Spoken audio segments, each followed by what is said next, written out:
Saturdays, that's alright for Rocket Man. Segue, it is Saturday I'm seeing this movie, so figured that's not the worst segue I could do. Rocket Man, I finally got to see this one. I've been hearing a lot of good things, and right at the bat, it's good. It's really good. I also really like Elton John a lot, so that helps with watching the movie. Taron Egerton is great as Elton John. It's a slightly fantasized version of his life. There are fantasy-esque moments that happen in there, like you see it in the trailer where people start floating off the ground and he starts floating out of his seat.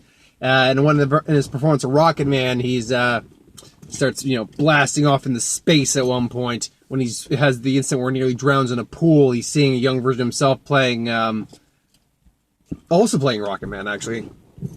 So it's mildly fantasized, but it is, excuse me, I was talking too fast. Sometimes I talk too fast, you'll suck in air, and that's what happened with me, so that's where the burp came from. Sorry about that. So that's where some of the fantasy comes in. It's mostly done in a pretty realistic way. Now, I've heard a lot of people comparing it to Bohemian Rhapsody, detailing the life of a famous music icon in the rock culture. And yeah, there's elements of a Bohemian Rhapsody in there. I think Bohemian Rhapsody was a better put together biography of Freddie Mercury, not Queen, mind you, but Freddie Mercury. Because unlike Freddie Mercury, that one, there was really nothing much that was fantasy. There might have been liberties taken, but there was nothing really fantasized about it. Was that there's fantasy elements. Bohemian Rhapsody was not a musical. There's a lot of music in it, but it's not a musical. Rocket Man's kind of a musical. I mean, you get moments where he's just singing the songs, but then you'll just get moments where he's singing.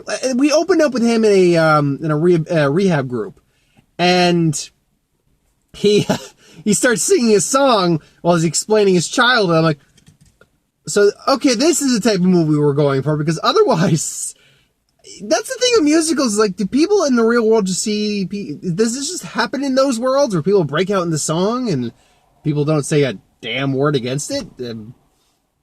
I guess that can happen, maybe, sort of, I don't know. But no, the music is all great. Taron Egerton, I mean, both the little kid Elton does a nice job singing too, though I do get a young Sheldon vibe off him. And I don't like Sheldon or The Big Bang Theory at all, so they can suck it. I've never liked that show. That is written by people who have no knowledge of what the nerd geek culture is actually about. The closest one I think to a real nerd on that show is the one whose character was dating Kaylee Cuoco. Walden, Sheldon, I don't know these characters' names. Anyway, young Sheldon. But no, Taron Egerton, not only is he a really good, if you haven't seen that video of him actually singing on stage with Elton John, check that out. But he does sound a bit like Elton John, like he does sound like Elton, not dead ringer or anything, but a impressive imitation of Elton John. And that's the tricky thing too, when you're in a musical and you have to imitate someone else's voice. If you're in a musical, like say La La Land, for instance, Ryan Gosling and Emma Stone just have to sing with their voice. When you're imitating a famous rocker or a famous musician, be it Frankie Valli from Jersey Boys, I can't remember the actor's name, or Rami Malek from Bohemian Rhapsody, or Taron Egerton as Elton John, to actually have to perform as someone, imitating their voice, and an iconic, powerful voice at that, is not easy to do. So full marks to him. But I mean, it's detailing his life, the trials and where he came from, his abuse issues, substance abuse issues, been clean now 28 years, they said at the end. Great for him. They do tackle the homosexuality issue, his homosexuality, where he did, marry some people, marry a woman, to keep up the ruse, but he was gay, so obviously not. All right, that didn't work out. It's like, so did being married make you happy? Well, I'm gay, so obviously not. Obviously not, I'm gay. There's a couple good liners in there. Definitely. But I mean, the music is, again, it's one of those things that I love Queen, so I already knew the vast majority of songs were going into Queen, the Bohemian Rhapsody with. I'm also a big fan of Elton John. I'll admit, some of the songs that we heard that came in, I'm like, I didn't immediately know that was an Elton John song. And one of them, I'm guessing Elton John performed, but as far as I know, it was a Who song. It was Pinball Wizard. Now, I like to think I know the Who and Elton John pretty well. I'm not an expert, but I have a reasonable knowledge on their music history. Was Pinball Wizard an Elton John song, or was it a Who song? Because they both clearly have performed the song, and anyone can perform a song. I could go out and perform a song from every musician ever made, but that doesn't mean I wrote the song, obviously. It just means I'm singing the song. Hell, some of the best songs ever made are actually remakes of songs. Nine Inch Nails originally did Hurt, but Johnny Cash kicked their ass out of the water, and they fully admit, it's like, no, his is better. All on the Watchtower was originally a Bob Dylan song, and then Jimi Hendrix came along. So a lot of songs have been remade, redone, and some of them are better versions of it. I just am not aware if it was I think it's the Who did that song first. And Elton John just performed it. It's a song that'd be easy for Elton John to perform because there's a lot of piano in there. I gotta say though, I mean, like, again, seeing the actual performances is fabulous. Like they did some of the choreography and the dance moves, like when he's doing Saturday Night, It's Alright for Fighting. They do a fantastic job in that. I'm trying to think on a couple others. What I like the fantasy moment a lot more, the best fantasy moment in this movie for me is when he's doing Crocodile Rock at the first time playing at the Troubadour. Troubadour? I believe it's Troubadour. And what I liked is pretty much symbolizing his ability to command the crowd. That really, they were in the palm of his hands and he was realizing essentially his power behind the piano. It was just a great moment. Absolutely. They do tackle they don't skip away on some of the harsh issues too, like his family life. His dad was pretty much a prick. I mean, he wasn't like abusive or anything, but he was just cold, distant, and pretty much unloving. Again, the liberties are clearly taken. Only got 15%, but I should be fine. Liberties are clearly taken with the movie, but I'm guessing the aspects of his home life are probably pretty close.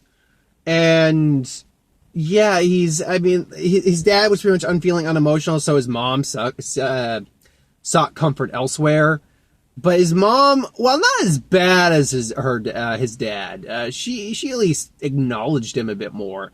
Was also not that, was also kind of selfish in her own right, seeking the company of other people, other men, marrying the stepdad, mooching off his success a little bit, and, calling him a disappointment and everything along those lines. I'll be honest, the makeup was pretty good, even as a young woman, in the beginning. I didn't know that was Jessica Chastain just by looking at her. So, yeah, and I just saw Jessica Chastain in, Dark Phoenix. She's better in this than in Dark Phoenix, I'll tell you that. I love Jessica. I think I said this in the Dark Phoenix video. I love Jessica Chastain. She is gorgeous, but also extremely talented. Got a great personality from what I understand. Terrific actress. And she was just not, that was just not a well-written role for her in Dark Phoenix. This is a good written role for her. And then obviously it ends on a high note. Actually ends with him, I can't remember the name, I don't know if the name of the song's actually I'm Still Standing, but, Standing, and they actually showed the music video did, and he basically, Taron Egerton, Elton John superimposed in there, and done pretty well. Though there are points where I can still tell it's not fitting. But still, it's a really well done movie. The music's fantastic. It's Elton John. If you don't like Elton John music, you won't like the music. You might not even like the movie. Cause there's a lot of Elton John music in there. And for a moment there, I thought there was some, I can't even remember what it was, AC/DC or, Aerosmith in there. Turns out some asshole had his phone on and answered the phone during like the last 5 minutes of the film. And I almost told him, like, dude, shush. Or dude, shut up. I basically almost told him off, but I even heard him say, like, okay, I've got to go. It's like, all right, let it be. He was at least quiet about it, but still, don't answer your goddamn phone in the movie. Look, if you're by yourself, if you're the only person in the movie theater, fine, whatever. That's you're not hindering anyone else's experience. And if there's only maybe one or two other people, I could let it slide. But when there was a good 20 or 30 people in the theater, so shut the hell up. Like, actually think about that, dude. I don't know. Anyway, it's a really good movie. It's my favorite movie of the year. Oh god, I have to think on that. It's pretty good though. Might get some Oscar consideration, but it's pretty early on. We'll see what happens with that. I walked in on Downton Abbey, the movie trailer. I don't watch the show, so I don't really care if I'm going to be honest. Yesterday, but my problems only far away. Yesterday, I'm looking forward to yesterday. Because I like the Beatles too. And yeah, my favorite Elton John song is like a lot of people. I mean, there's a good couple, category or choices when talking about favorite Elton John song. Mine's your song. You can tell everybody this is your song. That's just, sucker, just sing to your girl or your guy. And melt their hearts kind of song. Oh, be dumb man, and put that in words. Anyway, crap, I really scribbled that one down. Once Upon a Time in Hollywood, the newest trailer. It's a Quentin Tarantino film. I don't think I've really ever seen one I dislike of his, so here's hoping. Racing in the Rain. God, I'm so sick of the talking dog freaking emotional manipulation movies. They can just go and eat a bag of things. I could have continued the sentence. I'm trying to be at least a little kosher here. Not a little kosher, but you know what I mean. I'm trying to be at least a little aware of, of the audience. What was that? The Kitchen. That's what it was. Again, it's the only trailer I've seen of it, but it looks good. It's based on a DC Vertigo comics, not like part of the main DC world. It's based on Vertigo comics, so which usually actually takes place in their own separate world and are usually a bit more realistic. Gemini Man, Will Smith fighting his younger self, and I'll say this: the de-aging techniques, the de-aging effects they're coming out with. That looked like young Will Smith. Like, that did not look CGI as far as I can tell. Now, maybe I go into the movie, get some long still shots on it, and then I can start seeing the CGI. But that was not this day. Today, it looks good. And as a movie, I mean, it's not a wholly original concept, but it's not a completely, just recycled concept. I mean, they've done things like this before. With Looper's a perfect example. You said the younger version is going after the older version, or something along those lines. So it's not a new concept, but most films these days are not wholly unique concepts. Very rarely are you going to get a true original movie. But hey, look, for a cool little, action flick, it looks fine. I got a fly in here, which is bothering me. Hopefully, once I start moving, it'll go out the window. Last but not least, Terminator Dark Fate. I'm in agreement with I think a lot of people have said. I think it's a good trailer. That music doesn't work with it, though. I'm actually personally getting really annoyed by putting these slow, methodical songs illustrating the poetic horrors. I'm going hunting. All right, is there really a point to that? There's a bunch of other. Could just done a cool action score behind there. Would have been cool. Like a big, the dread of the Terminator, who it seems you're combining the original models that had a frame skeleton with the T-1000 to create a horrifying with black goo Terminator. Pretty horrifying looking dude, if I'm going to be honest. I don't even know if the T-1000 would be able to take this bad boy on, or hell, the a TX? What was it? TX or TX 3000 or something like that. Point being, it's an upgraded Terminator, so yeah, it's so they always up the ante a little bit on the Terminators. And there's the whole idea of what is the Terminator person protecting her, because she believes she is human, or maybe she is human bona fide, or is she a Terminator that is so advanced that she thinks she is human? I'm not certain. Kind of like going off the concept of what we got with Sam Worthington in Salvation. But yeah, Rocket Man. I really liked Rocket Man. I might suggest to my girlfriend that because she wasn't really in the mood to see this one. but I get the feeling she'd really like it. It definitely has a bit of a Bohemian Rhapsody while being its own thing. So, and she loved Bohemian Rhapsody. So maybe I can convince her to come out and see it on a date night or something. Until then though, that's my thoughts from Rocket Man. I I really enjoyed it. I think anyone who's a fan of Elton John will probably enjoy it too. So thanks for watching. I hope you enjoyed. Like, comment, share, subscribe. As always, if you want us to review something, put in the comments below. Let us know. We'll do a review of it at some point. And ideas for who would win, Star Wars, Super, Magic, what if, anything I can do on the channel. Put that in the comments below as well. I'll get to that at some point. So, I have no plans for any of the movies this weekend. I've got box office and a what if to do tomorrow. Pretty much the week is the usual. Just, who would wins, what ifs when I get to them. I'll be seeing Secret Life of Pets 2 on Tuesday. This week is Men in Black, so that's going to be the movie. And then, yeah, nothing else really monumentous happening this week. So thanks for watching. Hope you enjoyed, and I'll see you next time. Later!